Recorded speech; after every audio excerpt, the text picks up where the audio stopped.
ಆತ್ಮೀಯ ವಿದ್ಯಾರ್ಥಿಗಳೇ, ಈಗ 10ನೇ ತರಗತಿ ವಿಜ್ಞಾನದ ಈ ವರ್ಷ ಈ ಸಾಲಿನಲ್ಲಿ ನೀವು ಏನು ಪರೀಕ್ಷೆ ಬರೀತಾ ಇದ್ದೀರಾ, ಆ ಒಂದು ಪರೀಕ್ಷೆಯಲ್ಲಿ ಬರುವಂತಹ ಬಹುತೇಕ ಪ್ರಶ್ನೆಗಳು ಈಗ ನಾವು ತೋರಿಸ್ತಾ ಇದ್ದೀವಲ್ಲ ಈ ವಿಡಿಯೋದಲ್ಲಿ ಬರ್ತವೆ. ಯಾಕಂದರೆ DSCRT ಅವರು ನಿಗದಿಪಡಿಸಿದಂತಹ ಒಂದು ಏನು ಇದು LBA ಲೆಸನ್ ಬೇಸ್ಡ್ ಅಸೆಸ್ಮೆಂಟ್ ಅಂದರೆ ಇದು ರಾಜ್ಯ ಶಿಕ್ಷಣ ಸಂಶೋಧನೆ ಮತ್ತು ತರಬೇತಿ ಇಲಾಖೆಯವರು ಲೆಸನ್ ಬೇಸ್ಡ್ ಅಸೆಸ್ಮೆಂಟ್ ಪಠ್ಯ ಆಧಾರಿತವಾದಂತಹ ಒಂದು ಇದು ಪ್ರಶ್ನೆಗಳನ್ನು ಸಂಪೂರ್ಣವಾಗಿ ಇಲ್ಲಿ ಅಳವಡಿಸಿರ್ತಾರೆ. ಹಾಗಾಗಿ ನಾವು ನಿಮಗೆ ಪರೀಕ್ಷೆಯಲ್ಲಿ ಬರುವಂತಹ ಎಲ್ಲ ಪ್ರಶ್ನೆಗಳು ಇದರೊಳಗಿದ್ದಾವೆ. ಆದರೆ ನೀವು ಅಧ್ಯಯನ ಮಾಡಿದರೆ ನಿಮಗೆ ಅದು ಸುಲಭ ಆಗುತ್ತೆ. ಸುಮಾರು 100ಕ್ಕೆ 100ರಷ್ಟು ಅಂಕಗಳನ್ನು ನೀವು ಗಳಿಸ್ಬೋದಾಗಿದೆ. ಅದು 100ಕ್ಕೆ 90, 95, 96 ಹೀಗೆಲ್ಲ ಅಂಕವನ್ನು ಗಳಿಸಬಹುದಾಗಿದೆ. ಈಗ ನೀವು ಇದುವರೆಗೂ ಓದಿದ್ದೀರ ವರ್ಷ ಪೂರ್ತಿ. ನೀವೊಂದು ಈ ವಿಡಿಯೋನ ಜಸ್ಟ್ ಏನಿಲ್ಲ ಒಂದು 20 ನಿಮಿಷ ಅಥವಾ ಒಂದು ಅರ್ಧ ಗಂಟೆ ಒಳಗೆ ಇದು ಇರುತ್ತೆ ಅಂದ್ಕೊಳ್ಳೋಣ. ಹಾಗಾಗಿ ಈ ವಿಡಿಯೋಲ್ಲಿರುವಂಥ ಪ್ರಶ್ನೆಗಳನ್ನು ನೀವು ಜಸ್ಟ್ ಅಬ್ಸರ್ವ್ ಮಾಡ್ತಾ ಮನಸ್ಸಿನಲ್ಲಿ ಯೋಚನೆ ಮಾಡ್ತಾ ಇರಿ ಉತ್ತರಗಳನ್ನು. ಆವಾಗ ನಿಮಗೆ ಉತ್ತರಗಳು ಫ್ಲ್ಯಾಶ್ ಆಗ್ತವೆ. ಅದು ಉತ್ತರ ಗೊತ್ತಿಲ್ಲ ಅಂತ ಅಂದರೆ ಆ ಒಂದು ಪ್ರಶ್ನೆನ ನೀವು ಸ್ವಲ್ಪ ಒಂದು ಪೇಪರ್ ತೊಗೊಂಡು ನೋಟ್ಸ್ ಮಾಡ್ಕೊಳ್ಳಿ. ಆ ಒಂದು ಪ್ರಶ್ನೆಗೆ ಉತ್ತರ ಏನಿರ್ಬೋದು ಅಂತ ಕೆಲವು ಪಾಯಿಂಟ್ಸ್ಗಳನ್ನು ಬರೀರಿ. ಏನು ನಿಮ್ಮ ಒಂದು ನೋಟ್ ಪ್ಯಾಡ್ನಲ್ಲಿ ನೀವು ಬರೆದಿದ್ದು ಸರಿನಾ ಅಂತ ಅಲ್ಲಿ ಚೆಕ್ ಮಾಡಿ. ನಿಮ್ಮ ಒಂದು ಪುಸ್ತಕ ಆಗಲಿ ಅಥವಾ ಗೈಡ್ ಆಗಲಿ ಅಥವಾ ಟೀಚರ್ ಅವರು ಬರೆಸಿರುವಂತಹ ಒಂದು ನೋಟ್ಬುಕ್ ಆಗಲಿ, ಜಸ್ಟ್ ನೀವು ಆ ಕೆಲಸ ಮಾಡಿ ಆ ಪ್ರಶ್ನೆಗೆ ಉತ್ತರ ಮತ್ತು ಎಂದಿಗೂ ಮರೆತಾಗಲ್ಲ. ಅದು ಭಾಳ ವರ್ಷಗಳವರೆಗೆ ನಿಮಗೆ ನೆನಪಿನಲ್ಲಿರುತ್ತೆ. ಹಾಗಾಗಿ ಅಷ್ಟೇ. ಈಗ ನೀವು ಇಲ್ಲಿ ಪ್ರಶ್ನೆಗಳು ಬರ್ತವೆ. ಪ್ರಶ್ನೆಗಳು ಬಂದಾಗ ಆ ಪ್ರಶ್ನೆಗಳನ್ನು ನೋಡಿ ಉತ್ತರನ ಯೋಚನೆ ಮಾಡಿ. ವಿಡಿಯೋನ ನಿಲ್ಲಿಸಿ ಪಾಸ್ ಮಾಡಿ ಯೋಚನೆ ಮಾಡಿ. ಅದು ಹಂಗೂ ಬರಲಿಲ್ಲ ನಿಮಗೆ ತುಂಬ ಡೌಟ್ ಅಂದರೆ ಆ ಪ್ರಶ್ನೆಗೆ ಉತ್ತರ ಏನಿರ್ಬೋದು ಅಂತ ನೀವು ಏನೋ ಪಾಯಿಂಟ್ ಔಟ್ ಮಾಡ್ಕೋಬೇಕು. ಎಷ್ಟು ಉತ್ತರ ನಾನು ಬರೆಯಬಲ್ಲೆ ಅಂತ. ಆವಾಗ ನಿಮಗೆ ಅದನ್ನು ನೀವು ಪಾಯಿಂಟ್ ಔಟ್ ಮಾಡಿದ್ದನ್ನು ಹಿಡ್ದು ರಿಯಲ್ ಆನ್ಸರ್ಗೆ ಕಂಪ್ಯಾರಿಸನ್ ಮಾಡಿ, ಹೋಲಿಕೆ ಮಾಡಿ ನೋಡಿದಾಗ ನೀವು ಬರೆದಿದ್ದು ಎಷ್ಟು ಸರಿ, ಅರ್ಧ ಸರಿನಾ, ಮುಕ್ಕಾಲು ಭಾಗ ಸರಿನೋ ಅಥವಾ ಫುಲ್ ಎಲ್ಲ ತಪ್ಪು ಅಥವಾ ಕಾಲು ಭಾಗ ಸರಿನಾ, ಜಸ್ಟ್ ಅಷ್ಟು ಅಬ್ಸರ್ವ್ ಮಾಡಿದ್ರೆ ಆ ಪ್ರಶ್ನೆಗೆ ಉತ್ತರ ನಿಮಗೆ ಬರುತ್ತೆ. ಈ ರೀತಿಯಾಗಿ ನಿಮ್ಗೆ ಇಡೀ ಒಂದು ಅರ್ಧ ಗಂಟೆ ಸ್ವಲ್ಪ ಹಿಂದೆ ಮುಂದೆ ಈ ಒಂದು ವಿಡಿಯೋ ಬರುತ್ತೆ. ನಿಮಗೆ ಸುಮಾರು ಒಂದು 100-200 ಪ್ರಶ್ನೆಗಳು ದಾಟಿ ಇಲ್ಲಿ ಬರ್ತವೆ. ಈ ಒಂದು ಪ್ರಶ್ನೆಗಳ ಒಳಗೆ ಮಾತ್ರ ಅಲ್ಲಿ ನಿಮಗೆ ಪರೀಕ್ಷೆ ಬರ್ತವೆ ಹೊರತು ಇನ್ನು ಯಾವ ಪ್ರಶ್ನೆನೂ ಬರಲ್ಲ. ಒಂದು ನಂಬರ್ಗೂ ಇನ್ನು ಎಲ್ಲೂ ಹೊರಗಡೆಯಿಂದ ಬರಲ್ಲ. ಹಾಗಾಗಿ ಇದಿಷ್ಟು ಪ್ರಶ್ನೆಗಳಿಗೆ ನೀವು ಇಡೀ ವರ್ಷ ಪೂರ್ತಿ ತಯಾರಾಗಿದ್ದರೆ ಈ ಪ್ರಶ್ನೆ ನೋಡ್ತಿದ್ದಂಗೆ ನಿಮಗೆ ಟಕ ಅಂತ ಎಲ್ಲ ಉತ್ತರಗಳು ಫ್ಲ್ಯಾಶ್ ಆಗ್ತವೆ. ಹಾಗಾಗಿ ಈಗ ಇಲ್ಲಿ ನಿಮಗೆ ಏನು ನಿಮ್ಮ ಕಂಟೆಂಟ್ ಒಂದು ಪಠ್ಯ ಆಧಾರಿತವಾಗಿ ಪ್ರಶ್ನೆಗಳು ಯಾವ ರೀತಿಯಾಗಿ ಇಲ್ಲಿ ಬರ್ತವೆ ಅನ್ನೋ ಒಂದು ಮಾಡೆಲನ್ನು ನೀವು ವೀಕ್ಷಿಸಿದಾಗ ನಾನು ಉತ್ತರನ ಏನು ಬರೆಯಬಲ್ಲೆ ಅನ್ನೋದಕ್ಕೆ ನೀವು ಮಾನಸಿಕವಾಗಿ ತಯಾರಾಗ್ತೀರ. ಇನ್ನು ಸ್ವಲ್ಪ ದಿನ ಎಕ್ಸಾಮ್ ಇದೆ. ಈಗ ನೀವು ಎಕ್ಸಾಮ್ನಲ್ಲಿ ಪರ್ಟಿಕ್ಯುಲರಾಗಿ ಯಾವುದೋ ಒಂದು ಲೆಸನನ್ನು ಡೀಪಾಗಿ ಅಧ್ಯಯನ ಮಾಡೋಕ್ಕೆ ಹೋಗಬೇಡಿ. ಅದ್ರ ಬದಲು ಇಲ್ಲಿವರೆಗೂ ಏನು ಕಲ್ತಿರ್ತೀರ ಅದಷ್ಟನ್ನು ನೋಡ್ಕೊಳ್ಳಿ. ಅಥವಾ ಸಾಧ್ಯವಾದರೆ ಕಲಿಯದೇ ಇರೋದನ್ನು ಬೇಗ ಕಲ್ತ್ಬಿಡಿ, ಬೇಡ ಅನ್ನಲ್ಲ. ಹಾಗಾಗಿ ಈಗ ನಾನು ಇಲ್ಲಿ ಹೇಳುವಂತಹ ಕೆಲವು ಒಂದು ಚಿಕಿತ್ಸಕವಾದಂತಹ ಎಕ್ಸಾಮ್ಗೆ ನಿಮಗೆ ಪರೀಕ್ಷೆನ ಧೈರ್ಯವಾಗಿ ಫುಲ್ ಕಾನ್ಫಿಡೆನ್ಸ್ ಆಗಿ ಎದುರಿಸೋದಕ್ಕೋಸ್ಕರವಾಗಿ ನಾನಿಲ್ಲಿ ನಿಮಗೆ ಸಲಹೆನ ಕೊಡ್ತಾ ಇದ್ದೀನಿ. ಈಗ ನೋಡೋಣ ನಿಮ್ಮ ಒಂದು ಕಂಟೆಂಟ್ನಲ್ಲಿ ಇಲ್ಲಿ ಏನಿದೆ ಅಂತ ನಾನು ಹೇಳ್ತಾ ಹೋಗ್ತೀನಿ. ನೀವು ಸ್ವಲ್ಪ ಇಲ್ಲಿ ನೋಡ್ತಾ ಇರಿ ವಿಡಿಯೋನ. ಅಥವಾ ನಿಮಗೆ ನಾನು ಹೇಳೋದು ಡಿಸ್ಟರ್ಬೆನ್ಸ್ ಅಂತಂದರೆ ಸೌಂಡನ್ನು ಕಡಿಮೆ ಮಾಡ್ಕೊಳ್ಳಿ ಅಥವಾ ವಿಡಿಯೋ ನೋಡಿ. ಅದು ನಾನು ಇಲ್ಲಿ ಸ್ವಲ್ಪ ಏನಿಲ್ಲ ನಿಮಗೆ ಕಂಟೆಂಟಲ್ಲಿ ಏನೇನಿದೆ ಅಂತ ಹೇಳ್ತೀನಿ. ಆಮೇಲೆ ನಿಮ್ಗೆ ಏನೇ ಅನುಮಾನ ಇತ್ತು ಎಕ್ಸಾಮ್ ಯಾವ ರೀತಿ ಬರೀಬೇಕು, ನಾವು ಯಾವ ರೀತಿ ಸ್ಕೋರ್ ಮಾಡಬೇಕು ಹೆಚ್ಚಾಗಿ ಅನ್ನೋದಕ್ಕೆ ಏನಾದರೂ ನಿಮಗೆ ಪ್ರಶ್ನೆ ಇದ್ದರೆ ನನಗೆ ಕಮೆಂಟ್ ಮಾಡಿ. ವಿಡಿಯೋ ಕೆಳಗಡೆ ನಿಮಗೆ ಆನ್ಸರ್ ಮಾಡ್ತೀನಿ ಕಮೆಂಟ್ನಲ್ಲಿ. ಓಕೆ ವಿದ್ಯಾರ್ಥಿಗಳೇ, ನೀವೆಲ್ಲರೂ ಪಾಸಾಗ್ತೀರಾ. ಪಾಸಾಗೋದು ಅಷ್ಟೇ ಮುಖ್ಯ ಅಲ್ಲ. ಈಗಿನ ಕಾಲದಲ್ಲಿ ಸ್ಪರ್ಧಾತ್ಮಕವಾದಂಥ ಜಗತ್ತು ಕಾಂಪಿಟೇಟಿವ್ ವರ್ಲ್ಡ್ ಇರೋದರಿಂದಾಗಿ ನೀವು ಜಸ್ಟ್ ಪಾಸಾಗೋದೇ ಮುಖ್ಯ ಅಲ್ಲ. ಒಂದು ಪ್ರಥಮವಾಗಿ ಪಾಸ್ ಆಗಬೇಕು. ಪಾಸ್ ಆಗಲಿಲ್ಲ ಅಂತಂದರೆ ಮತ್ತೆ ನೀವು ಎಷ್ಟೇ ನಂಬರ್ ತೆಗ್ದಿರಿ ಅದನ್ನು ಯಾರು ಅಷ್ಟಾಗಿ ಕೇಳೋಕ್ಕೆ ಬರೋಲ್ಲ. ನೀವು ನಂಬರ್ ಎಷ್ಟು ತೆಗೆದಿರಿ ಅಂತ ಆಯಿತು ಅನ್ನೋದು ಮುಖ್ಯ. ಹಾಗಾಗಿ ನೀವು ಪಾಸ್ ಆಗೇ ಆಗ್ತೀರ. ಈ ಒಂದು ವಿಡಿಯೋನ ಸಂಪೂರ್ಣವಾಗಿ ನೋಡಿ, ಇಲ್ಲಿ ಬರುವಂಥ ಪ್ರಶ್ನೆಗಳಿಗೆ ನೀವು ಉತ್ತರನ ಥಿಂಕ್ ಮಾಡಿ. ಆಮೇಲೆ ಥಿಂಕ್ ಮಾಡಿದ್ಮೇಲೆ ನಿಮಗೆ ಫ್ಲ್ಯಾಶ್ ಆಗಿರುತ್ತೆ, ಫುಲ್ ಕೆಲವು ಅರ್ಧಬರ್ಧ ಫ್ಲ್ಯಾಶ್ ಆಗಿರುತ್ತೆ, ಕೆಲವು ಡೌಟ್ ಇರುತ್ತೆ, ಏನಿಲ್ಲ. ಆಮೇಲೆ ಈ ವಿಡಿಯೋ ನೋಡಾದ್ಮೇಲೆ ನೋಟ್ಸ್ ನೋಡಿ, ಸ್ವಲ್ಪ ಟೆಕ್ಸ್ಟ್ ಬುಕ್ಕಲ್ಲಿ ಎಲ್ಲ ಕಣ್ಣಾಡಿಸಿ, ಟೈಮರೆಲ್ಲ ಸ್ವಲ್ಪ ಫಾಸ್ಟಾಗಿ ಅಬ್ಸರ್ವ್ ಮಾಡಿ, ಆಮೇಲೆ ಕಷ್ಟ ಅನ್ನೋದನ್ನು ಸ್ವಲ್ಪ ಬರೆದು ನೋಟ್ಸ್ ಮಾಡ್ಕೊಂತ ಪಾಯಿಂಟ್ಗಳನ್ನು ಮಾಡಿ, ಫುಲ್ ಎಲ್ಲನೂ ಕಾಪಿ ಮಾಡೋಕ್ಕಾಗಲ್ಲ.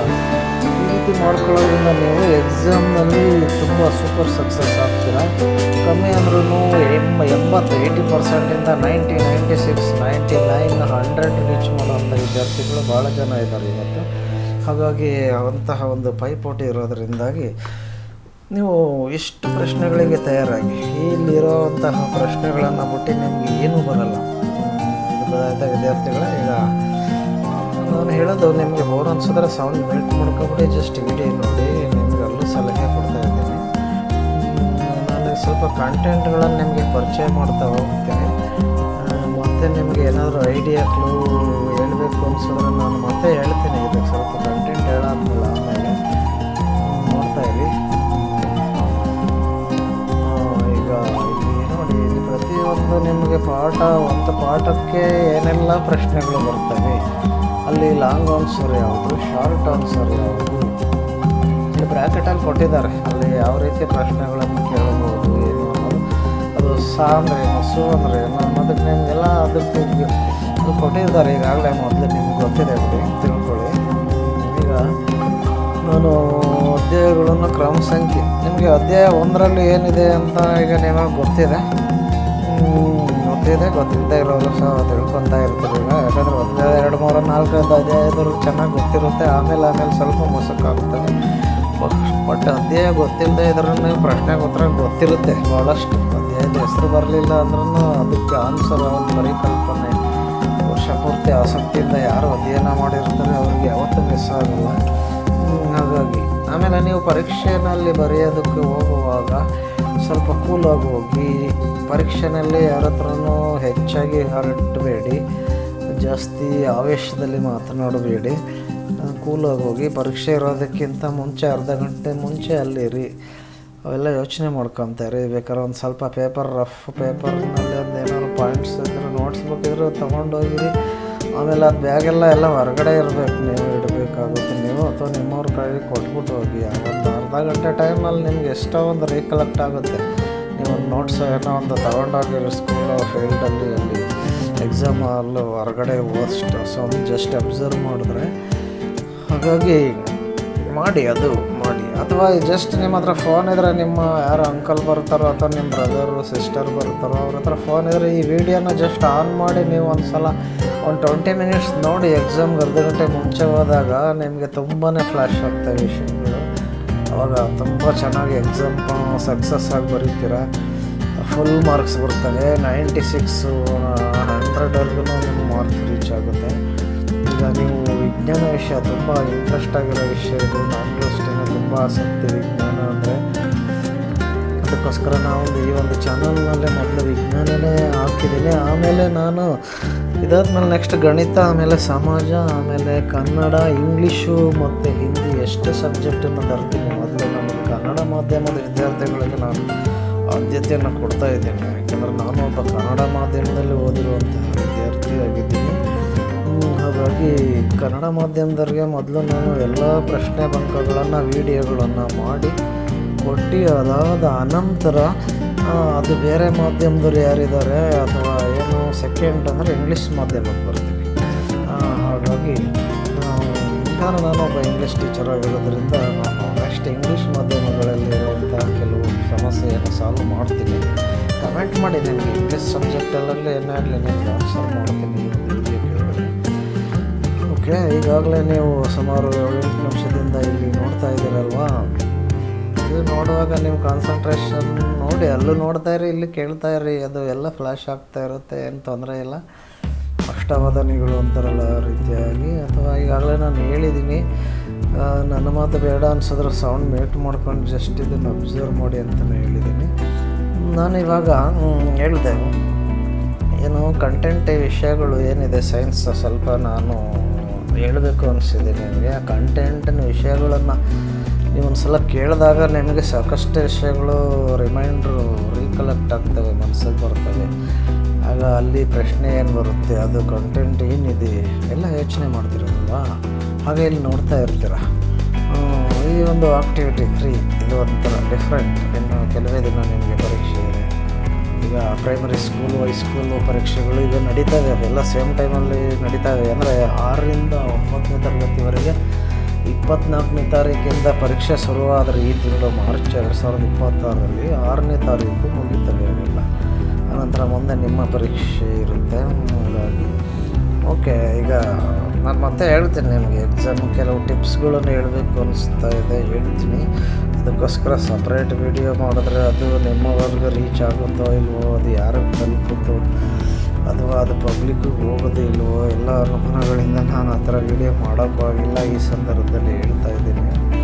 ಓಕೆ, ಅಧ್ಯಾಯಗಳ ಕ್ರಮ ಸಂಖ್ಯೆಗಳು ಇದ್ದಾವೆ, ತುಂಬ ಇದ್ದಾವೆ. ಈಗ ಓಕೆ, ಅಧ್ಯಾಯಗಳ ಹೆಸರು ಬರುತ್ತೆ, ಪುಟ ಸಂಖ್ಯೆ, ಪ್ರಶ್ನೆಗಳು ಏನು ಬರ್ತವೆ, ಉತ್ತರಗಳು ಬರ್ತಾ ಇಲ್ಲಿ ಕಾಲಮ್ ಇದೆ. ಹಾಗಾಗಿ ಇದು ಅಧ್ಯಾಯ 1ರಲ್ಲಿ ಏನಿದೆ, ರಾಸಾಯನಿಕ ಕ್ರಿಯೆಗಳು ಮತ್ತು ಸಮೀಕರಣಗಳು. ಪ್ರಶ್ನೆ 1, ಉತ್ತರಗಳು ಏನಿದೆ, ಎಷ್ಟಿದೆ, 80 ಉತ್ತರಗಳು ಬರ್ತವೆ. ಪ್ರಶ್ನೆಗಳು ಅಂತ ಇದೆ, ಪುಟ ಸಂಖ್ಯೆ ಅಂತ ಇದೆ. ನೋಡೋಣ ಮುಂದೆ. ಇನ್ನು ಸ್ವಲ್ಪ ಕನ್ಫ್ಯೂಷನ್ ಇದೆ. ಅವಾಗ ಅಧ್ಯಾಯ 2ರಲ್ಲಿ ಏನು ಕಂಟೆಂಟ್ ಇದೆ ಅಂದರೆ ಆಮ್ಲಗಳು, ಪ್ರತ್ಯಾಮ್ಲಗಳು ಮತ್ತು ಲವಣಗಳು. ಇಲ್ಲಿ 7 ಪ್ರಶ್ನೆ ಅಂತ ಕೊಟ್ಟಿದ್ದಾರೆ, ಉತ್ತರಗಳು 85. ನಂತರ ಅಧ್ಯಾಯ 5 ಐತಿ ಒಂದೇ ಸಲ, ಜೀವಕ್ರಿಯೆಗಳು ಅನ್ನೋದರಲ್ಲಿ 13 ಪ್ರಶ್ನೆಗಳು, 90 ಉತ್ತರಗಳು. ಅಂದರೆ ಪ್ರಶ್ನೆಗಳು ಮತ್ತು ಉತ್ತರಗಳು ಇರೋವಂಥ ಪುಟ ಸಂಖ್ಯೆಗಳನ್ನು ಇಲ್ಲಿ ತೋರಿಸ್ತಾ ಇದ್ದಾರೆ. ಸರಿ, ನಾನು ಇದೇ ಫಸ್ಟ್ ನೋಡ್ತಾ ಇದ್ದೀನಿ. ಇದು ಒಂದು ಡೈರೆಕ್ಟಾಗಿ ನೇರವಾಗಿ ಪ್ರಶ್ನೆಗಳು ಇರುವಂತಹ ಪುಟ ಸಂಖ್ಯೆ, ಉತ್ತರಗಳಿರುವಂತಹ ಪುಟ ಸಂಖ್ಯೆ ಅಂತ ತಿಳ್ಕೊಳ್ಳಿ. ಸಾರಿ, ಆನಂತರ ಹೇಳ್ತೀನಿ. ನೋಡ್ತಾ ಇದ್ದೀವಿ.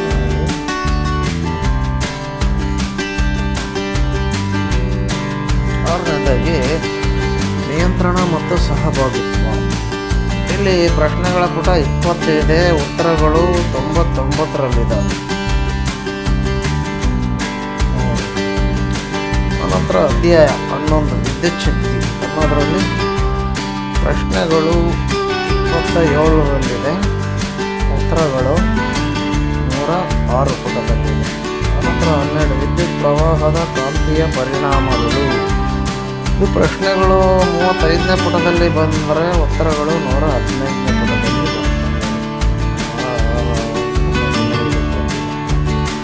ಅನಂತರ ಅಧ್ಯಾಯ 3 ಬಂದಿದೆ ಮಧ್ಯದಲ್ಲಿ, ಲೋಹಗಳು ಮತ್ತು ಅಲೋಹಗಳು ಅಂತ ಇದೆ. ಇದು ಪ್ರಶ್ನೆಗಳು 40ನೇ ಪುಟದಲ್ಲಿ ಶುರುವಾದರೆ ಉತ್ತರಗಳು ಅದಕ್ಕೆ 119ನೇ ಪುಟದಲ್ಲಿ ನಿಮಗೆ ಸಿಗುತ್ತೆ. ಆನಂತರ ಅಧ್ಯಾಯ 4ರಲ್ಲಿ ಕಾರ್ಬನ್ ಮತ್ತು ಅದರ ಸಂಯುಕ್ತಗಳು. ನಿಮಗೆ ಪುಟದ ಸಂಖ್ಯೆನೂ ಸಹ ಇಲ್ಲಿ ಕಾಣಿಸುತ್ತೆ ನೋಡಿ, ಇಲ್ಲಿ ಓಡ್ತಾ ಇದ್ದೀರಾ PDF. ಒಂದೊಂದು ಪೇಜ್ನ ನೋಡಿ, ಇಲ್ಲಿ 32 ಬಂತಿದೆ ನೋಡಿ, ಇಲ್ಲಿ ಕೆಳಗಡೆ ನೆಕ್ಸ್ಟ್ 33 ಬರುತ್ತೆ ಅಷ್ಟೇ.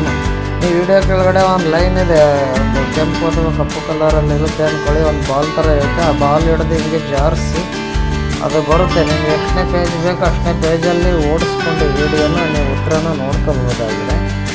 ನಾನು ನೆಕ್ಸ್ಟ್ ವಿಡಿಯೋನಲ್ಲಿ ಬೇಕಾದ್ರೆ ನಿಮಗೆ ಸೇಮ್ ಪ್ರಶ್ನೆ ಮತ್ತು ಉತ್ತರನೂ ಅಲ್ಲಲ್ಲೇ ತೋರಿಸೋದಕ್ಕೆ ಟ್ರೈ ಮಾಡ್ತೀನಿ. ಸ್ವಲ್ಪ ಕಷ್ಟ ಆಗುತ್ತೆ, ಸಮಯ ಹಿಡಿಯುತ್ತೆ, ನೋಡೋಣ, ಟ್ರೈ ಮಾಡ್ತೀನಿ. ಇವಾಗ ಇದು ಮೊದಲನೇ ಬಾರಿಗೆ ವಿಡಿಯೋ ನೋಡ್ತಾ ಇರೋದ್ರಿಂದಾಗಿ ಎಲ್ಲ ಗೊತ್ತಾಗ್ತಾ ಇದೆ ನನಗೆ. ಆಮೇಲೆ ಮಾರ್ಚ್ 23, 2023ರಲ್ಲಿ ಬಂದಿತ್ತು ಆ ಪ್ರಶ್ನೆ ಅಂತ ಅಲ್ಲೆಲ್ಲ ಕೊಟ್ಟಿದ್ದಾರೆ ನೋಡಿ. ಜೂನ್ 2023ರಲ್ಲಿ ಕೇಳಿದ ಪ್ರಶ್ನೆ ಅದು ಈಗ ತೋರಿಸ್ತಾ ಇದ್ದಾರೆ. ಈಗ 12ನೇ ಪೇಜ್ ಓಡ್ತಾ ಇದೆ, ವಿದ್ಯುತ್ ಪ್ರವಾಹದ ಕಾಂತೀಯ ಪರಿಣಾಮಗಳು ಅಂತ ಓಡ್ತಾ ಇದೆ ನೋಡಿ. ಈಗ ನಾನು ನಿಮ್ಗೆ ಹೇಳ್ತಾ ಇದ್ದೀನಿ, ಪ್ರಶ್ನೆಗಳು ಇರುವಂತಹ ಪುಟದ ಸಂಖ್ಯೆ ಹೇಳ್ತಾ ಇದ್ದೀನಿ, ಉತ್ತರಗಳಿರುವಂತಹ ಪುಟದ ಸಂಖ್ಯೆ ಹೇಳ್ತಾ ಇದ್ದೀನಿ. ಬೇಕಾದ್ರೆ ಒಂದು ರಫ್ ವರ್ಕಲ್ಲಿ ನೀವು ಉತ್ತರಗಳಿರೋವಂಥದ್ದು ಬರ್ಕೊಳ್ಳಿ. ಅದು ನೀವೇನಿಲ್ಲ, ಉತ್ತರಗಳಿರೋದಕ್ಕೆ 80ನೇ ಪುಟದಿಂದ ಸರ್ಚ್ ಮಾಡ್ಕೊಳ್ಳಿ.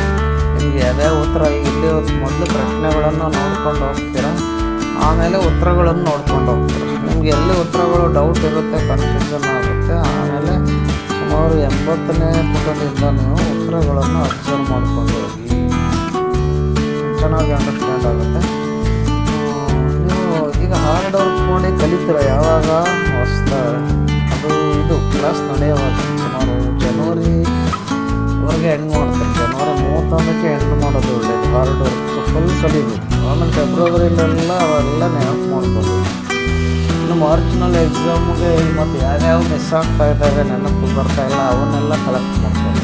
ಈ ರೀತಿ ಒಂದು ಟೆಕ್ನಿಕಲ್ನನ್ನು ಫಾಲೋ ಮಾಡ್ಕೊಂಡಾಗ ಯಾರೇ ವಿದ್ಯಾರ್ಥಿಗಳು 100ಕ್ಕೆ 100ರಷ್ಟು ಅಂಕ ಗಳಿಸುವಂತಹ ಮುನ್ನುಗ್ತಾ ಇದ್ದಾರೆ ಅಂತ ತಿಳ್ಕೊಬೋದು. ಹಾಗೆ ಈಗ ನಾನು ಇಲ್ಲಿ ಒಂದು ಯಾವುದು ಇದು ವಿದ್ಯುತ್ ಶಕ್ತಿ ಅನ್ನೋದು ಪಾಠ ಅಧ್ಯಾಯ 11 27ನೇ ಪೇಜಲ್ಲಿ ಪ್ರಶ್ನೆಗಳಿದ್ದಾವೆ. ಇದು ಉತ್ತರಗಳು ಬಂದು 106 ಪೇಜಲ್ಲಿ ಸಿಗುತ್ತೆ ನಮಗೆ. ಆಮೇಲೆ ಅಧ್ಯಾಯ 12 ವಿದ್ಯುತ್ ಪ್ರವಾಹದ ಕಾಂತೀಯ ಪರಿಣಾಮಗಳು. ಇದು ಪ್ರಶ್ನೆಗಳು 35ನೇ ಪೇಜಲ್ಲಿ ಸಿಕ್ಕಿದ್ರೆ ಉತ್ತರಗಳು 115ನೇ ಪೇಜ್ನಲ್ಲಿ ನಮಗೆ ಸಿಗುತ್ತೆ. ಆನಂತರ ಅಧ್ಯಾಯ 3 ಲೋಹಗಳು ಮತ್ತು ಅಲೋಹಗಳು 40ನೇ ಪೇಜಲ್ಲಿ ಪ್ರಶ್ನೆಗಳು ಸಿಕ್ಕಿದ್ರೆ 119ನೇ ಪೇಜಲ್ಲಿ ಉತ್ತರಗಳು ಸಿಗುತ್ತೆ. ಆನಂತರ ಕಾರ್ಬನ್ ಮತ್ತು ಅದರ ಸಂಯುಕ್ತಗಳು 47ನೇ ಪ್ರಶ್ನೆಗಳು ನೋಡ್ತೀರಾ. ಕಾರ್ಬನ್ ಮತ್ತು ಅದರ ಸಂಯುಕ್ತಗಳ ಬಗ್ಗೆ ಅದಕ್ಕೆ ಸಂಬಂಧಪಟ್ಟಂಥ ಉತ್ತರಗಳನ್ನು ನೀವು ಬೇಕಂದರೆ 126ನೇ ಪೇಜ್. ಅಂದರೆ ಏನಿಲ್ಲ, ಈ ವಿಡಿಯೋನ ಅಲ್ಲಿ ಕೆಳಗಡೆ ಒಂದು ಇದಿರುತ್ತೆ ನೋಡಿ, ಗೆರೆ ಒಂದು ಬಾಲ್ ಥರ ಇರುತ್ತೆ, ಅದನ್ನು ಒತ್ತಿ ಹಿಡಿದು ಡ್ರ್ಯಾಗ್ ಮಾಡಿ ನೀವು ಎಷ್ಟನೇ ಪೇಜಿಗೆ ಬೇಕು ಅಷ್ಟು ನಿಲ್ಲಿಸ್ಕೊತೀರ. ಆವಾಗ ನೀವು ಉತ್ತರನ ಕಂಡುಕೊತೀರ. ಆ ರೀತಿ ಮಾಡಿ. ಆಮೇಲೆ ನಿಮಗೆ ಫೋನ್ ಏನಾದರೂ ಚಿಕ್ಕದಾಗಿತ್ತು ಅಂತ ಆಗಲಿ ಕಾಣಿಸುತ್ತೆ. ಸಾಮಾನ್ಯವಾಗಿ ನಾವು ನಿಮಗೆ ಮಾಮೂಲಾಗಿ ಕಾಣಿಸೋ ರೀತಿಯಲ್ಲ ನಾವು ಈ ವಿಡಿಯೋನ ಕಳಿಸ್ತಾ ಇದ್ದೀವಿ. ಬೇಕಾದ್ರೆ ನೀವು ಜೂಮ್ ಮಾಡ್ಕೊಂಡು ದೊಡ್ಡದು ಮಾಡಿ ನೋಡ್ಬೋದು. ವಿಡಿಯೋ ನೋಡ್ತಾನೆ ಜೂಮ್ ಮಾಡ್ಕೋಬೋದು. ಅದೇ ಲೆವೆಲಲ್ಲಿ ಜೂಮಲ್ಲಿ ಓಡ್ತಾ ಇರುತ್ತೆ, ಮತ್ತು ನಾರ್ಮಲ್ ಪೊಸಿಷನಲ್ಲಿ ತೆಗೆದುಕೊಳ್ಳಿ ವಿಡಿಯೋನ. ಬೇಕಾದಾಗ ಜೂಮ್ ಮಾಡ್ಕೊತಾರೆ ನೋಡಿ. ಇಲ್ಲೊಂದು ಪ್ರಶ್ನೆ ಬಂದಿದೆ 26ನೇದು ಏಪ್ರಿಲ್ 2020ನೇ ಇಸ್ವಿಲಿ ಕೇಳಿದ್ದಾರೆ ನೋಡಿ. 32ನೇ ಪ್ರಶ್ನೆ ಬಂದಿದೆ ಮಾರ್ಚ್ 2022 ಜೂನ್ 90. ಭಾಳ ಇಂಪಾರ್ಟೆಂಟ್ ನೋಡಿ. 3 ವರ್ಷ ಕೇಳಿದ್ದಾನೆ ಆ ಪ್ರಶ್ನೆ, ಹೋಯ್ತು ಮೇಲ್ಗಡೆ. ಅದೇ ರೀತಿ ಮಾರ್ಚ್ 25ರಲ್ಲಿ 42ನೇ ಪ್ರಶ್ನೆ ಹೋಯಿತು. ಹೀಗೆ ಯಾವ ಪ್ರಶ್ನೆನ ಕೇಳಿದ್ದಾನೆ ಅದು ಮತ್ತೆ ಬರಲ್ಲ ಅನ್ಕೊಬಿಡಿ, ಅದೇ ಜಾಸ್ತಿ ಬರುತ್ತೆ. ಯಾವಾಗ ಹಿಂದೆ ಕೇಳಿರ್ತಾನೆ ಮತ್ತು ಅವೇ ಬರುತ್ತೆ. ನೋಡಿ 51ನೇ ಪ್ರಶ್ನೆ 2 ಸಲ ಕೇಳಿದ್ದಾನೆ. ಹಾಗೆ ಅದನ್ನು ತಿಳ್ಕೊಳ್ಳಿ. ಆಮೇಲೆ ನಾನು ಸ್ವಲ್ಪ ಇಲ್ಲಿ ಕಂಟೆಂಟ್ ಬಗ್ಗೆ ನನಗೆ ಆಸಕ್ತಿ ಇದೆ, ನಿಮಗೆ ಒಂದು ಸಲ ನಾನು ಓದಬೇಕು ಹಾಗೂ ನೀವು ತಿಳ್ಕೊತೀರ ಅಂತ. ಓಕೆ, ಅಧ್ಯಾಯ 2ರಲ್ಲಿ ಜೀವಿಗಳು ಹೇಗೆ ಸಂತಾನೋತ್ಪತ್ತಿ ನಡೆಸುತ್ತವೆ. ಇದಕ್ಕೆ ನಿಮಗೆ ಪ್ರಶ್ನೆ 53ನೇ ಪೇಜಲ್ಲಿ ಪ್ರಶ್ನೆಗಳು ಕಂಟೆಂಟನ್ನು ನೋಡ್ತೀರಾ. ಆದರೆ ಉತ್ತರ ಬೇಕಂದರೆ 112ನೇ ಪೇಜ್ಗೆ ಹೋಗ್ತೀರ. ಬೇಕಾದ್ರೆ ನೀವು ನೋಟ್ಸ್ ಮಾಡ್ಕೊಳ್ಳಿ, ಯಾವ್ದಾದ್ರು ಉತ್ತರ ಬೇಕಾದ್ರೆ, ಅಥವಾ ಪರವಾಗಿಲ್ಲ ನೀವು ಅದು 80ನೇ ಪೇಜ್ ದಾಟೋದ್ರೆ ನಿಮಗೆಲ್ಲ ಪ್ರತಿಯೊಂದು ಉತ್ತರ ಸಿಗುತ್ತೆ. ನೋಡ್ಕೊತ ಹೋಗಿ ವಿಡಿಯೋ ಪಾಸ್ ಮಾಡಿ ಬೇಕಾದ್ರೆ ನೋಡ್ಕೊಳ್ಳಿ, ಓದ್ಕೊಳ್ಳಿ, ಬರ್ಕೊಳ್ಳಿ. ಯಾವ್ದಾದ್ರು ಬೇಕಿದ್ರೆ ನೀವು ಕೆಲವು ದಿನ ಸ್ಕೂಲ್ಗೆ ಹೋಗಿರಲ್ಲ, ಏನೋ ಕಾರಣ ಇರುತ್ತೆ, ಏನೋ ಹುಷಾರಿರಲ್ಲ, ಅಥವಾ ಯಾವುದೋ ಸಂಬಂಧಿಕರ ಮನೆಗೆ ಯಾವುದೋ ಕಾರ್ಯಕ್ರಮಕ್ಕೆ ಹೋಗಿರ್ತೀರ, ಮರ್ತುಬಿಟ್ಟಿರ್ತೀರ. ನಿಮ್ಮ ಫ್ರೆಂಡ್ಸ್ ಹತ್ರ ನೋಟ್ಸ್ ಇಸ್ಕೊಂಡು ಬರ್ಕೊಳ್ಳೋದನ್ನ ಸಹ ಮರ್ತಿರ್ಬೋದು. ಏನು ತೊಂದರೆ ಇಲ್ಲ, ಇವಾಗ ಎಲ್ಲವೂ ಸಿಗ್ತವೆ ಇಲ್ಲಿ. ಹಾಗಾಗಿ ಯಾವ್ಯಾವ ಮಿಸ್ ಆಗಿದೆ ಅನ್ನೋದನ್ನು ಒಂದು ಗುರುತು ಮಾಡ್ಕೊಳ್ಳಿ. ಇವಾಗ ಅದನ್ನೆಲ್ಲ ನೋಟ್ಸ್ ಮಾಡ್ಕೊಳ್ಳಿ, ನೀವು ಮಾಡ್ಕೋಬೋದು, ಅಥವಾ ಡೈರೆಕ್ಟಾಗಿ ಇಲ್ಲೇ ಕಲಿತ್ಬಿಡಿ. ನಂತರ ಅದೇ 8ರಲ್ಲಿ ಅನುವಂಶೀಯತೆ ಅಂತ ಇದೆ. ಅನುವಂಶೀಯತೆ ಅಂದರೆ ಇದು ಏನು 58ನೇ ಪುಟದಲ್ಲಿ ಪ್ರಶ್ನೆಗಳು ಇದ್ದರೆ 138ನೇ ಪುಟದಲ್ಲಿ ನಿಮಗೆ ಉತ್ತರಗಳು ಸಿಗುತ್ತೆ. ಅನಂತರ ಅಧ್ಯಾಯ 9ರಲ್ಲಿ ಬೆಳಕು, ಪ್ರತಿಫಲನ ಮತ್ತು ವಕ್ರೀಭವನ ಅನ್ನೋದು 62ನೇ ಪುಟದಲ್ಲಿ ಪ್ರಶ್ನೆಗಳು, ಉತ್ತರ 142ನೇ ಪುಟಗಳು. ಅದಾದ ಮೇಲೆ ಅಧ್ಯಾಯ 10ರಲ್ಲಿ ಮಾನವನ ಕಣ್ಣು ಮತ್ತು ವರ್ಣಮಯ ಜಗತ್ತು, ಇದು ಪುಟ 70.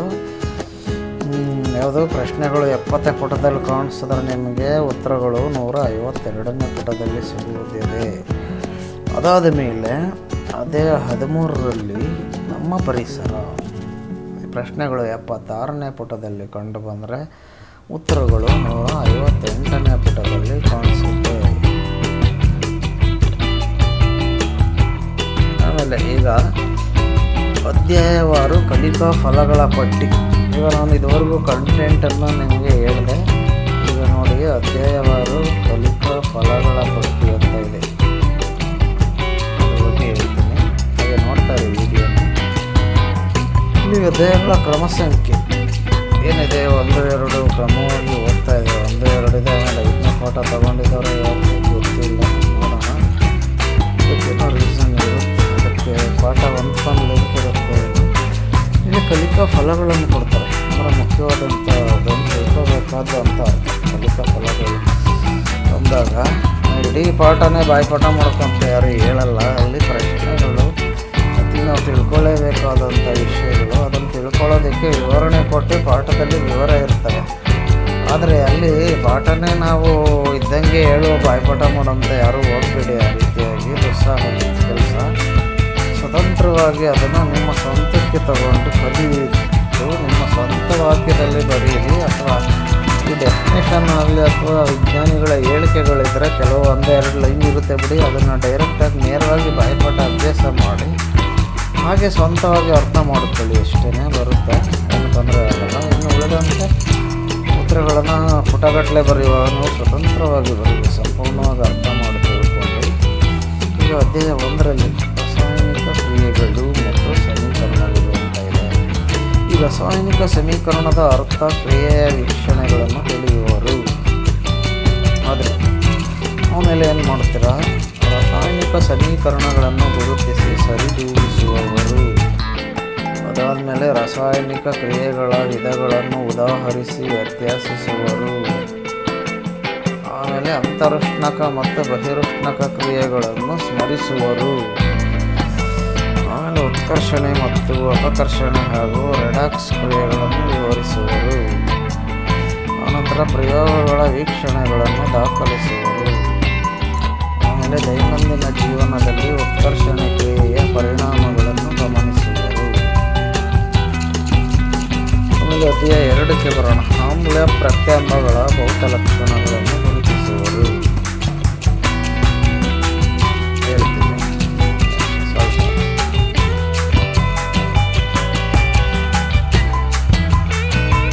ಆಮೇಲೆ ಸೂಚಕಗಳ ಬಳಕೆಯ ಬಗ್ಗೆ ತಿಳಿಯುವರು. ಆಮ್ಲ ಪ್ರತ್ಯಾಮ್ಲಗಳು ಲೋಹಗಳೊಂದಿಗೆ, ಲೋಹದ ಕಾರ್ಬೋನೇಟ್, ಲೋಹದ ಹೈಡ್ರೋಜನ್ ಕಾರ್ಬೋನೇಟ್ಗಳೊಂದಿಗೆ ಹೇಗೆ ವರ್ತಿಸುತ್ತವೆ ಎಂಬುದನ್ನು ಪ್ರಯೋಗಗಳ ಮೂಲಕ ತಿಳಿಯುತ್ತಾರೆ. ಪ್ರಯೋಗಗಳ ಮೂಲಕ ತಿಳಿದಾಗ ನಿಮಗೆ ಹೆಚ್ಚು ಅಂಡರ್ಸ್ಟ್ಯಾಂಡ್ ಆಗುತ್ತೆ. ನೀವು ಬಾಯ್ಪಾಠ ಮಾಡೋದು ಚಾನ್ಸೇ ಬರಲ್ಲ. ಅಲ್ಲಿ ಪ್ರಯೋಗಗಳ ಮೂಲಕ ತಿಳಿದ್ರೆ ಸ್ವತಂತ್ರವಾಗಿ ಗ್ರೇಟಾಗಿ ಬರೀತೀರ ನೀವೇ. ಹಾಗಾಗಿ ಪ್ರಾಕ್ಟಿಕಲ್ ತರಗತಿಗಳಿಗೆ ಮಿಸ್ ಮಾಡ್ಕೋಬೇಡಿ, ಅಟೆಂಡ್ ಮಾಡಿ. ಅನಂತರ ತಟಸ್ಥೀಕರಣ ಕ್ರಿಯೆ. ಆಮ್ಲ ಮತ್ತು ಪ್ರತ್ಯಾಮ್ಲಗಳ ಜಲೀಯ ದ್ರಾವಣದಲ್ಲಿ ವಿದ್ಯುತ್ ವಾಹಕಗಳಾಗಿವೆ ಎಂಬುದನ್ನು ಹಾಗೂ ಕ್ಲೋರೋ ಆಲ್ಕಲಿ ಪ್ರಕ್ರಿಯೆಗಳನ್ನು ವಿವರಿಸುವರು.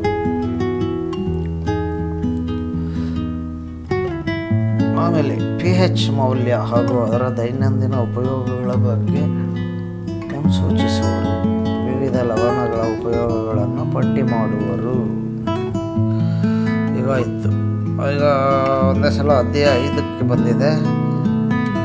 ಜೀವಕ್ರಿಯೆಗಳ ಅರ್ಥ ತಿಳಿದು ಪೋಷಣೆ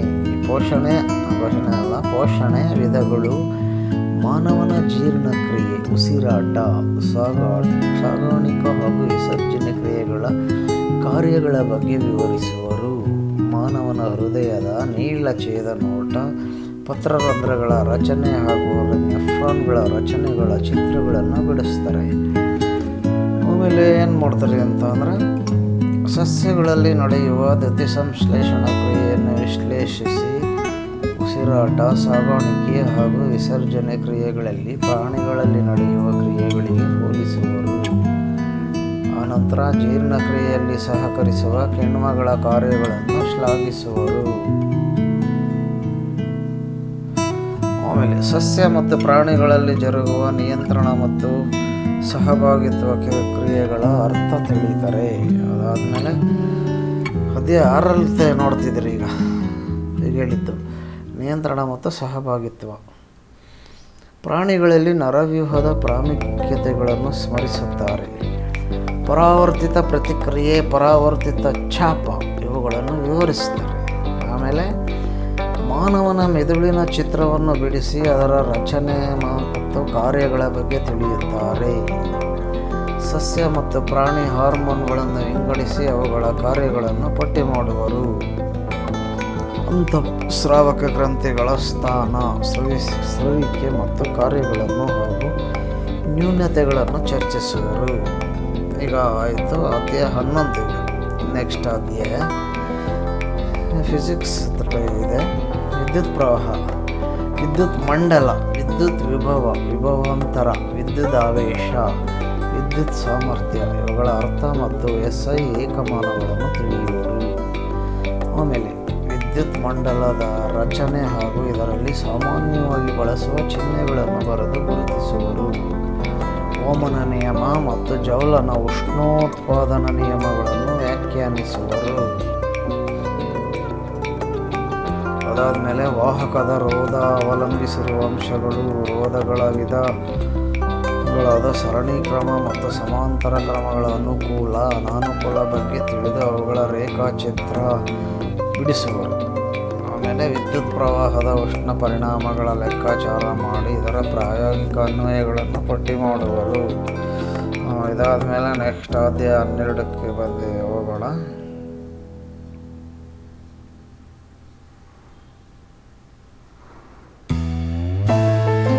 ನೋಡೋಣ ಈಗ ಅಧ್ಯಾಯ 12ರಲ್ಲಿ ಯಾವ ರೀತಿ ಕಲಿಕಾ ಫಲಗಳು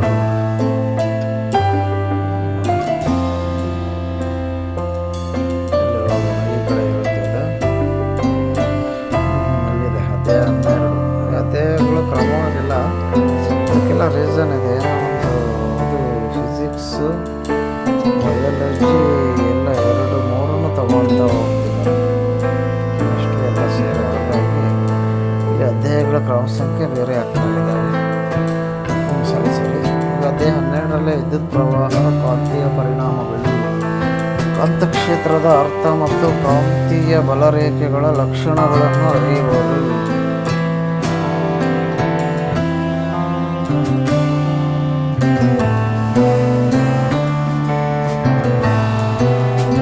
ನೇರ ಮತ್ತು ವ್ಯತ್ಯಾಸ ವಾಹಕ ಸುರುಳಿಯಲ್ಲಿನ ವಿದ್ಯುತ್ ಪ್ರವಾಹ ಹಾಗೂ ಅದರಿಂದ ಉಂಟಾದ ಕಾಂತಕ್ಷೇತ್ರದ ಬಗ್ಗೆ ಅರ್ಥೈಸುವರು. ಸೋಲೆನಾಯ್ಡ್ನ ಅರ್ಥ ಹಾಗೂ ಅದರ ಕಾರ್ಯವನ್ನು ವಿವರಿಸುವರು. ಫ್ಲೆಮಿಂಗನ ಎಡಗೈ ನಿಯಮ, ಬಲಗೈ ಹೆಬ್ಬೆರಳ ನಿಯಮಗಳ ಬಗ್ಗೆ ವಾಕ್ಯ ನೀಡುವರು. ಗೃಹ ಬಳಕೆಯ ವಿದ್ಯುತ್ ಮಂಡಲಗಳ ಬಗ್ಗೆ ಚರ್ಚಿಸುವರು. ಲೋಹಗಳು ಮತ್ತು ಅಲೋಹಗಳ ಭೌತ ಗುಣಗಳನ್ನು ಈಗ ಅಧ್ಯಾಯ 3ರಲ್ಲಿ ಲೋಹ ಮತ್ತು ಅಲೋಹಗಳ ಸಂಬಂಧಿಸಿದಂತೆ ಕಂಡುಹಿಡಿಯಲಿದೆ. ಅದರ ಬಗ್ಗೆ ನೀವು ಆನ್ಸರನ್ನು ನೆನಪಿಸಿಕೊಳ್ಳಿ. ಕಂಟೆಂಟ್ ವಿಷಯ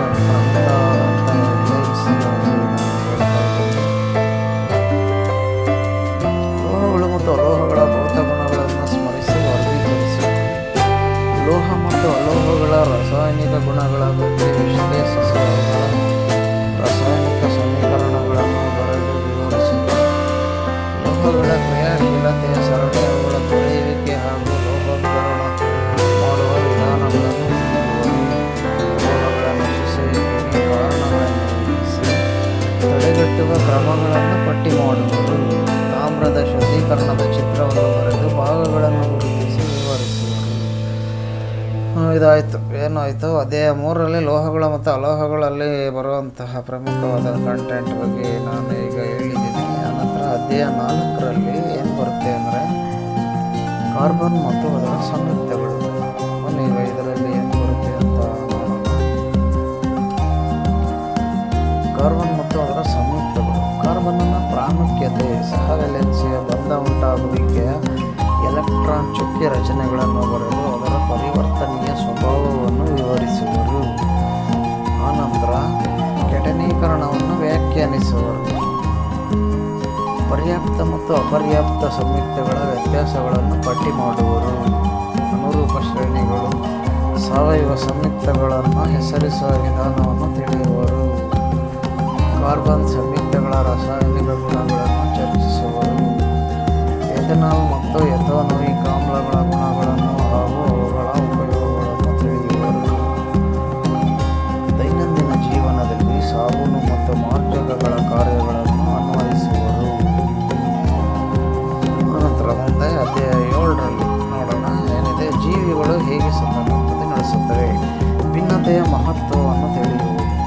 ಏಕಕೋಶ ಜೀವಿಗಳಲ್ಲಿ ಕಂಡುಬರುವ ಸಂತಾನೋತ್ಪತ್ತಿ ವಿಧಗಳು ಹಾಗೂ ಅವುಗಳ ಸ್ವರೂಪಗಳು, ಲಕ್ಷಣಗಳನ್ನು ವಿಂಗಡಿಸುವುದು. ಲೈಂಗಿಕ ರೀತಿಯ ಸಂತಾನೋತ್ಪತ್ತಿ ಅರ್ಥ, ಅದರ ಮಹತ್ವವನ್ನು ತಿಳಿಯುವರು. ಒಂದು ಮಾದರಿ ಹೂವಿನ ರಚನೆ ಮತ್ತು ಸಸ್ಯಗಳಲ್ಲಿ ಸಂತಾನೋತ್ಪತ್ತಿ ವಿಧಾನ, ಮಾನವರಲ್ಲಿ ಗಂಡು ಮತ್ತು ಹೆಣ್ಣು ಸಂತಾನೋತ್ಪತ್ತಿ ವ್ಯೂಹದ ರಚನೆ ಹಾಗೂ ಕಾರ್ಯಗಳನ್ನು ವಿವರಿಸುವರು. ಸಂತಾನೋತ್ಪತ್ತಿ ಮತ್ತು ಆರೋಗ್ಯದ ಬಗ್ಗೆ ಎಚ್ಚರ ವಹಿಸುವರು. ಅಧ್ಯಾಯ 8 ಅನುವಂಶೀಯತೆ. ಈಗ ಸಂತಾನೋತ್ಪತ್ತಿ ಸಂದರ್ಭದಲ್ಲಿ ವಿಭಿನ್ನತೆಗಳ ಒಗ್ಗೂಡುವಿಕೆ ಬಗ್ಗೆ ತಿಳಿಯುವರು. ಅನುವಂಶೀಯತೆ ಅರ್ಥ, ಗುಣಗಳು ಮತ್ತು ಅನುವಂಶೀಯತೆಗೆ ಮೆಂಡೆಲ್ ಅವರ ಕೊಡುಗೆಗಳನ್ನು ಶ್ಲಾಘಿಸಿ ವಿವರಿಸುವರು.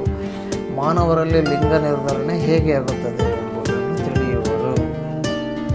ಹೀಗಾಯಿತು. ನೆಕ್ಸ್ಟ್ ಅಧ್ಯಾಯ 9ಕ್ಕೆ ಬಂದಾಗ ಬೆಳಕು, ಪ್ರತಿಫಲನ ಮತ್ತು ವಕ್ರೀಭವನ, ಈ ಒಂದು ವಿಷಯವನ್ನು ನಾವು ಅವಲೋಕಿಸೋಣ ಮತ್ತು ಆರೋಹಣ ಬಗ್ಗೆ.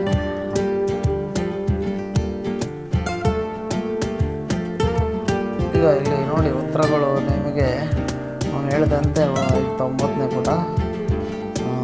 ನೀವು ಏನು ಪ್ರಶ್ನೆಗಳು ಅಲ್ಲಿ ನೋಡಿರ್ತೀರ ಅವಾಗ ಅದೇ ನಂಬರ್ನಲ್ಲಿ ಉತ್ತರಗಳು ಕಾಣಿಸ್ತಾ ಇದೆ. ಫ್ಲೋಯಿನ್ ಸಸ್ಯಗಳು ನೆಕ್ಸ್ಟ್ ವಿಡಿಯೋನಲ್ಲಿ ಬೇಕಾದ್ರೆ ಇದೇ ವಿಜ್ಞಾನನ ನಾನು ಒಂದು ಪ್ರಶ್ನೆ ಉತ್ತರ ಅಲ್ಲೇ ನಿಮಗೆ ತಿಳಿಸೋ ಪ್ರಯತ್ನ ಮಾಡ್ತೀನಿ. ಇವಾಗ ಸದ್ಯಕ್ಕೆ ಇದನ್ನು ಅಬ್ಸರ್ವ್ ಮಾಡಿರಿ. ಅಂದರೆ ಈ ಚಾನಲ್ಗೆ ಸಬ್ಸ್ಕ್ರೈಬ್ ಆಗಿಲ್ಲ ಅಂತಂದರೆ ನೀವು ಸಬ್ಸ್ಕ್ರೈಬ್ ಆಗಿರಿ. ನಾವು ಮಾಡೋದಂಥ ವೀಡಿಯೋಗಳು ನಿಮ್ಮ ಫೋನಲ್ಲಿ ಕಾಣಿಸ್ಕೊಳ್ತವೆ. ಹಾಗಾಗಿ ನಿಮಗೆ 10ನೇ ತರಗತಿಗೆ ಸಂಬಂಧಪಟ್ಟಂಥ ಎಲ್ಲ ಒಂದು ಸಬ್ಜೆಕ್ಟ್ ವಿಷಯಗಳ ಪ್ರಶ್ನೆ ಉತ್ತರಗಳನ್ನು ನಾವು ನಿಮಗೆ ಮಾಡ್ತೀವಿ. ವೀಡಿಯೋಗಳನ್ನು ಅವನ್ನ ಜಸ್ಟ್ ನೀವು ಕೇಳ್ಕೊಳ್ಳಿ, ಎಷ್ಟೋ ನೆನಪಾಗಿ ಬರುತ್ತೆ, ತಿಳಿಯುತ್ತೆ, ಕಲ್ತ್ಕೊಳ್ತೀರ.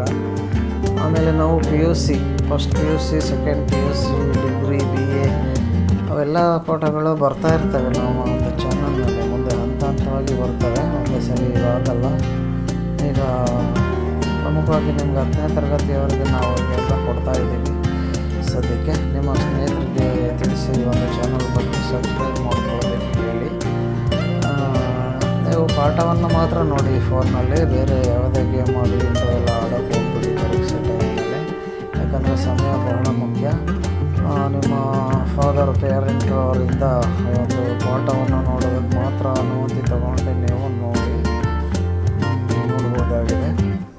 ಬೇಕಾದರೆ ಅವರು ಪೇರೆಂಟ್ರವರು ಇನ್ನು ಉಳಿದ ಎಲ್ಲ ಆ್ಯಪ್ಗಳನ್ನು ಲಾಕ್ ಮಾಡಿ ಸಹ ಇಡ್ಬೋದು. ಅದು ಒಂದು ಆ್ಯಪ್ ಲಾಕರ್ ಒಂದು ಆ್ಯಪ್ ಇದೆ, ಅದರ ಮೂಲಕ ಮಾಡ್ಬೋದು. ನಿಮಗೆ ಏನು ಯೂಟ್ಯೂಬ್ ಒಂದು ತೆಗೆದುಕೊಂಡಿದ್ದಾಗ ಅಲ್ಲಿ ನಮ್ಮದು ಏನು ಚಾನಲ್ಗಳಲ್ಲಿ ನಮ್ಮದು ಲಿಂಕ್ ಇರುತ್ತೆ, ನಿಮ್ಮದು ವಾಟ್ಸಪ್ಪಲ್ಲಿ ಸೇವ್ ಮಾಡ್ಕೊಳ್ಳಿ ಅಥವಾ ನೋಟ್ ಪ್ಯಾಡ್ನಲ್ಲಿ ಆ ಲಿಂಕನ್ನು ಕ್ಲಿಕ್ ಮಾಡ್ಕೊಳ್ಳಿ. ಹೊಸ ಹೊಸ ವೀಡಿಯೋಗಳು ನಿಮ್ಮ ಪಾಠಕ್ಕೆ ಸಂಬಂಧಪಟ್ಟಂಗೆ ಬರ್ತಾ ಇರ್ತವೆ, ಅವನ್ನು ಮಾತ್ರ ನೋಡಿ. ಉಳಿದಿದ್ದು ಮನೋರಂಜನೆ ಆಗಲಿ ಏನೇ ಆಗಲಿ ಈಗ ಪರೀಕ್ಷೆ ಟೈಮ್ನಲ್ಲಿ ಮೊಬೈಲ್ನಲ್ಲಿ ನೋಡೋದಕ್ಕೆ ಹೋಗ್ಬಿಡಿ ಅಂತ ನಾನು ನಿಮಗೆ ಸಲಹೆ ಕೊಡ್ತಾ ಇದ್ದೀನಿ. ಓಕೆ, ಬನ್ನಿ ಇನ್ನೂ ಸ್ವಲ್ಪ ಪಾಠಗಳನ್ನು ನಾವು ಇಲ್ಲಿ ಕಂಟೆಂಟ್ ಏನಿದೆ ಅಂತ ತಿಳ್ಕೊಳ್ಳೋಣ. ಈಗ ಆನ್ಸರ್ ಓಡ್ತಾ ಇದೆ ನೋಡಿ. ಆನ್ಸರು ಪೇಜ್ 105 ಅಲ್ಲಿ ಮೇಲೆ ಇದಿರ್ಬೋದು. ಇಲ್ಲಿ 99 actually real page. PDF total page 106 ಅಲ್ಲಿವರೆಗೆ ದಾಟಿದೆ. ಆ್ಯಕ್ಚುಲಿ ಪೇಜ್ನಲ್ಲಿರೋದು ಏನಿದೆ 100ವರೆಗೆ ಓಡ್ತಾ ಇದೆ. ನಂಬರ್ 100ನೇ ಪೇಜಲ್ಲಿದ್ದೀರ ಈಗ. ಓಕೆ, ಇನ್ನೊಂದು 10-15 ನಿಮಿಷದ ಒಳಗಡೆ ಏನಿಲ್ಲ, ನಿಮಗೆ ಒಂದು 10 ನಿಮಿಷದಲ್ಲಿ ಮುಗಿಯುತ್ತೆ ವಿಡಿಯೋ. ಅಷ್ಟರಲ್ಲಿ ಇನ್ನೊಂದು ಸ್ವಲ್ಪ ಕಂಟೆಂಟನ್ನು ಹೇಳ್ತೀನಿ. ನಿಮಗೆ ಮ್ಯೂಸಿಕ್ ಇರೋದ್ರಿಂದ ನಮ್ಗೆ ವಾಯ್ಸ್ ಕೇಳಿಸ್ತಾ ಇತ್ತು, ನನಗೆ ಗೊತ್ತಿಲ್ಲ, ನೋಡಿ ಚೆಕ್ ಮಾಡ್ತೀನಿ. ನೆಕ್ಸ್ಟು ಮ್ಯೂಸಿಕ್ಕನ್ನು ಬೇಕಾದ್ರೆ ರಿಮೂವ್ ಮಾಡ್ತೀನಿ ಅಥವಾ ಸ್ಲೋನಲ್ಲೂ ಕೊಡ್ಬೋದು, ಅದಕ್ಕೂ ಟ್ರೈ ಮಾಡ್ತೀನಿ, ಅಥವಾ ಫುಲ್ ರಿಮೂವೇ ಮಾಡ್ತೀನಿ. ಮ್ಯೂಸಿಕ್ ಬೇಕು ಬೇಡ ಅಂತ ಕಮೆಂಟ್ ಮಾಡಿ ತಿಳಿಸಿ, ಬೇಡ ಅಂದರೆ ತೆಗಿತೀನಿ. ಬನ್ನಿ, ಈಗ ಅಧ್ಯಾಯ 9ರಲ್ಲಿ ಬೆಳಕು, ಪ್ರತಿಫಲನ ಮತ್ತು ವಕ್ರೀಭವನ. ಬೆಳಕಿನ ಪ್ರತಿಫಲನ ಮತ್ತು ವಕ್ರೀಭವನದ ನಿಯಮಗಳನ್ನು ಬರೆಯುವರು. ದರ್ಪಣಗಳ ಅರ್ಥ, ಗೋಳಿಯ ದರ್ಪಣಗಳಿಂದ ಉಂಟಾಗುವ ಪ್ರತಿಬಿಂಬಗಳು ಹಾಗೂ ಗೋಳಿಯ ದಿವ್ಯ ದರ್ಪಣಗಳ ಉಪಯೋಗಗಳ ಬಗ್ಗೆ ತಿಳಿಯುವರು.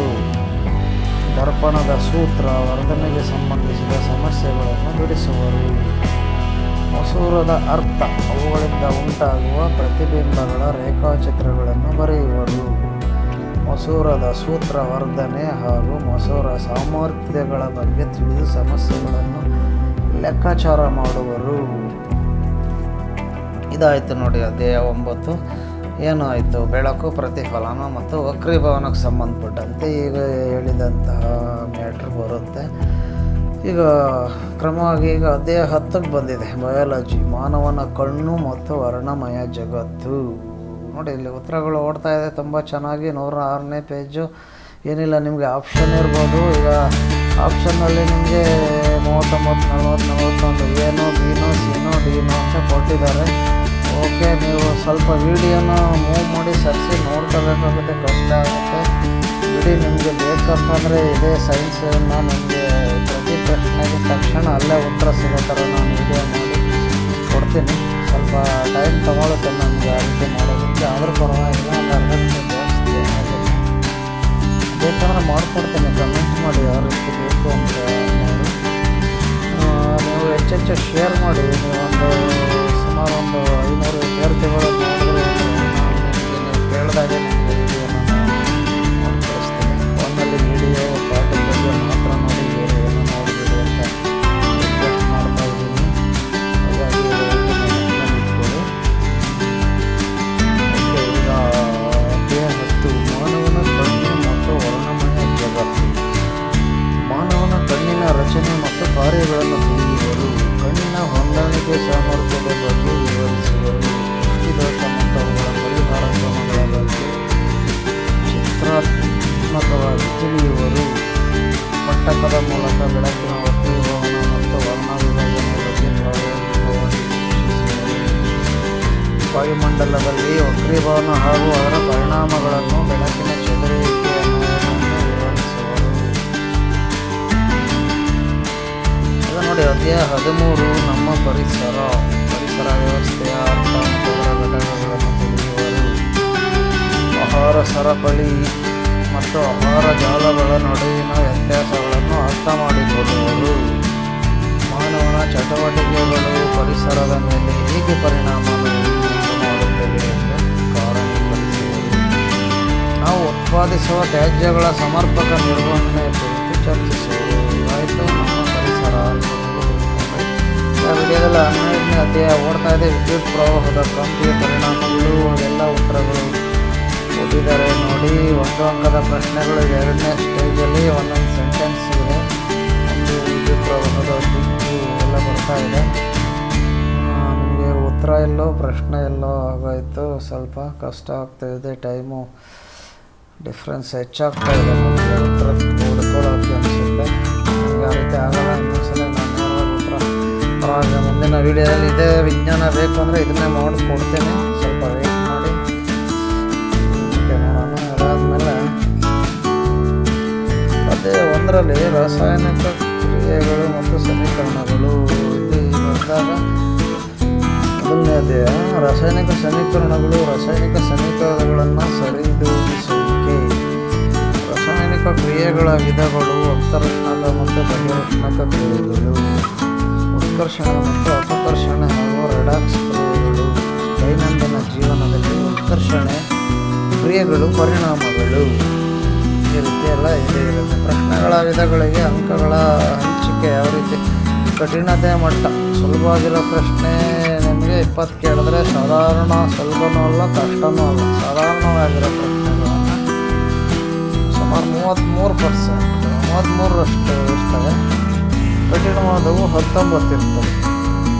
ಆಮೇಲೆ ಅಂಕಗಳು ಸುಲಭವಾದಕ್ಕೆ 32 ಅಂಕಗಳಾದರೆ, ಸಾಧಾರಣಕ್ಕೆ 66, ಕಠಿಣಕ್ಕೆ 30. ಶೇಕಡಾವಾರು ನಾವು ಹಿಂಗಡೆ ಅವರು ಮಾಡ್ತಾರೆ ನೋಡಿ. 100ಕ್ಕೆ ಸುಲಭವಾಗಿರೋವು 100ಕ್ಕೆ 25ರಷ್ಟು ಕೇಳಿದ್ರೆ ಅಂದರೆ ಕಾಲು ಭಾಗ ಕೇಳ್ತಾರೆ ನೋಡೋಣ. ಆದರೆ ಸಾಧಾರಣವಾಗಿರೋವು 100ಕ್ಕೆ 51ರಷ್ಟು, ಅರ್ಧಕ್ಕರ್ಧ ಜಾಸ್ತಿ ಇರ್ತವೆ ಸಾಧಾರಣ. ಸುಲಭವಾಗಿರೋ 25 ಮಾತ್ರ. ಸ್ವಲ್ಪ ಕಷ್ಟ ಅಂದರೆ ಆಗಿರೋವು ಸ್ವಲ್ಪ ಸೂತ್ರಗಳಾಗಿರಲಿ ತುಂಬ ಕಠಿಣವಾಗಿರೋವು 24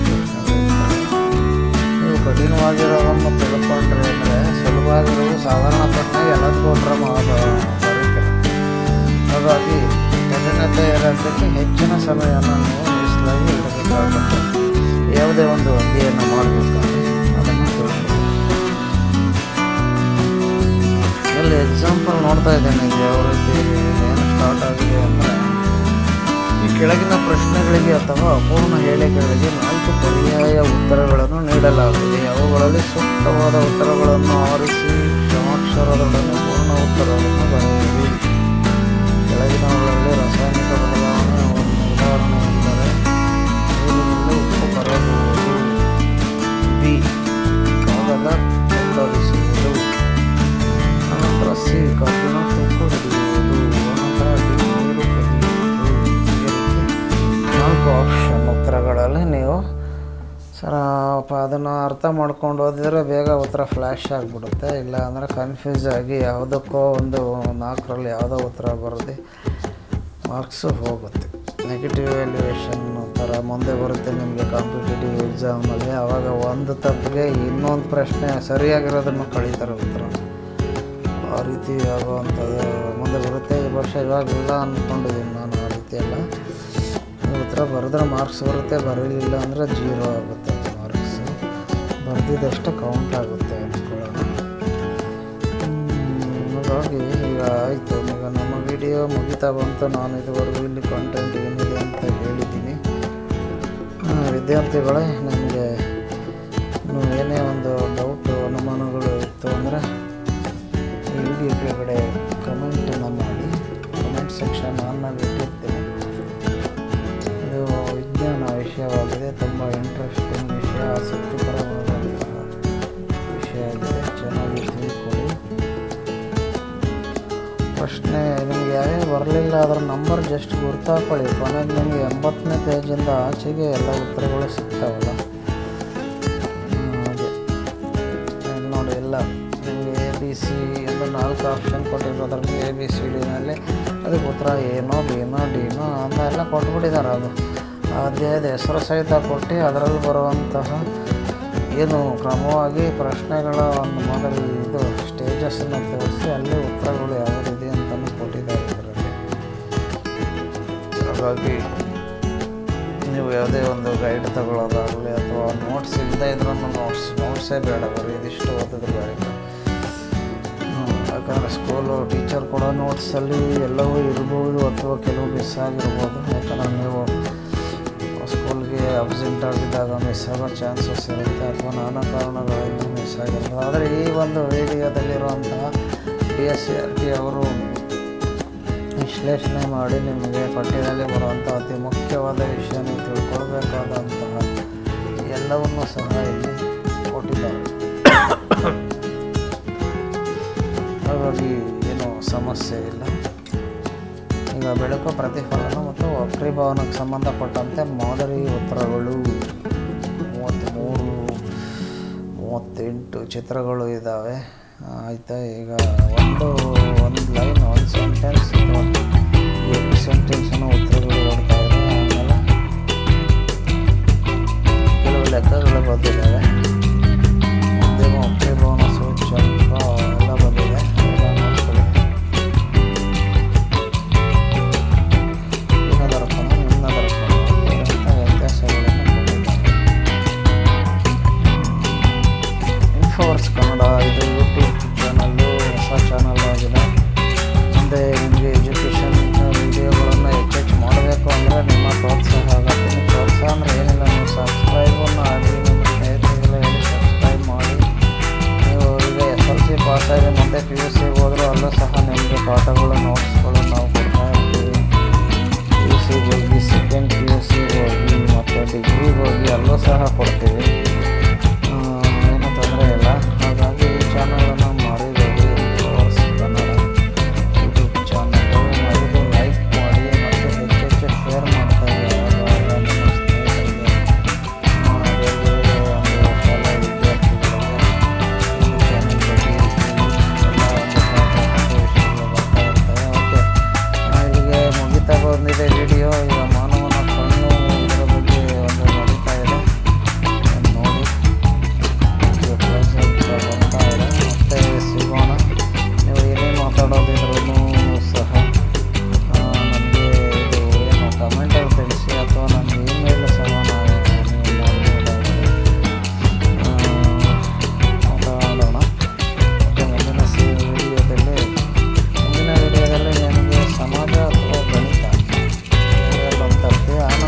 ಇಂಗ್ಲೀಷ್ ಅಥವಾ ಕನ್ನಡ, ಆಮೇಲೆ ಸಮಾಜ ಮತ್ತು ಕೊನೆಯದಾಗಿ ಹಿಂದಿ ಭಾಷೆ ಸಹ ಬರುತ್ತೆ. ಕನ್ನಡ ಮಾಧ್ಯಮದವರಿಗೆ ನಾನು ಮೊದಲನೇ ಆದ್ಯತೆಯಾಗಿ ನಾನು ಎಲ್ಲನೂ ಕೊಡ್ತಾಯಿದ್ದೀನಿ ಪ್ರಶ್ನೆ ಉತ್ತರಗಳನ್ನು.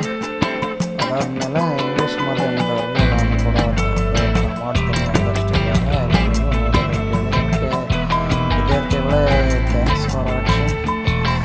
ಈಗ ವಿಡಿಯೋ ಅಂತಿಮ ಹಂತದಲ್ಲಿದ್ದೀರಾ, ಇದಷ್ಟೇ ನೋಡಿ.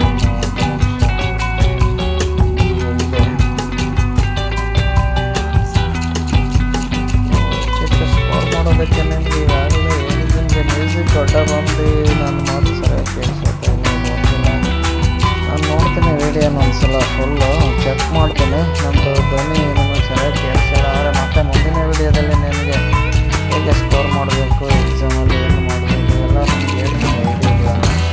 ಮರಿಬೇಡಿ ಈ ಚಾನಲ್ಗೆ ಸಬ್ಸ್ಕ್ರೈಬ್ ಆಗಿ ಹಾಗೂ ಲೈಕ್ ಮಾಡಿ. ಧನ್ಯವಾದಗಳು. ಮತ್ತೆ ಸಿಗೋಣ ಮುಂದಿನ ವಿಡಿಯೋದಲ್ಲಿ. Thanks for watching.